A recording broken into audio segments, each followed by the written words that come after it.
मध्य प्रदेश सरकार ने भी फार्मर आईडी बड़ी तेजी के साथ बनाई है। हर किसान की पहचान फार्मर आईडी। मैं आपसे हाथ जोड़ के निवेदन कर रहा हूं, जिसने अब तक फार्मर आईडी नहीं बनाई वो बनवा लेना। अब हर काम फार्मर आईडी पे होगा।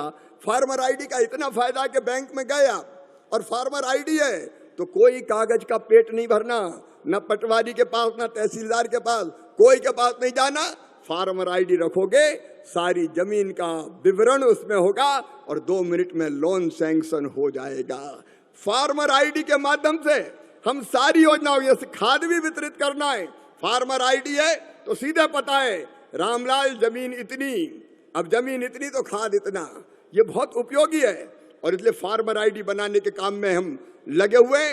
कई तरह की चीजें मैं आज इस धरती पर कहना चाहता हूं। दलहन के लिए वरदान है यह धरती। और किसान भाइयों, भारत सरकार ने तय किया है मसूर, उड़द, तुअर, जितनी आप पैदा करोगे, बेचना चाहोगे, पूरी की पूरी खरीदेंगे। चिंता मत करना। मिनिमम सपोर्ट प्राइस पर, एमएसपी पर सब खरीदी जाएगी।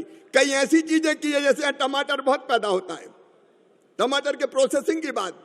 लेकिन अगर यहाँ टमाटर सस्ता हो गया और दिल्ली में महंगा बिक रहा है और आप दिल्ली ले जाकर टमाटर बेचना चाहते हैं तो किसान नहीं ले जा पाता, क्योंकि ट्रांसपोर्टेशन का खर्चा, भाड़ा बहुत होता है ट्रक का।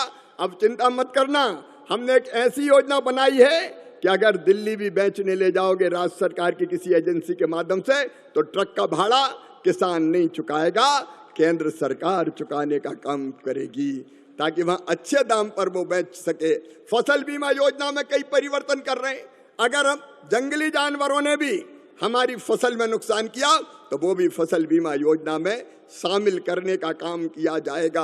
हमने एक MIS योजना, मार्केट इंटरवेंशन स्कीम बनाई, जिसमें यह तय किया है कि अगर किसान चाहे कि उसको दाम गिर गए प्याज, आलू, टमाटर के, क्या करे, तो जो मॉडल रेट है, मतलब जिस पर बिकना चाहिए और मार्केट रेट के बीच का अंतर है, वो अंतर भी केंद्र सरकार आधा और आधा राज्य सरकार अब किसान के खाते में डालने के काम करेगी।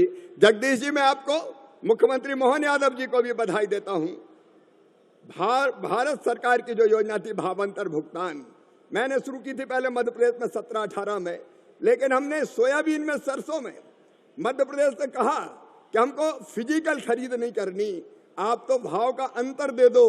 तो वो भावांतर भुगतान योजना केंद्र सरकार में हमने स्वीकृत कर दी।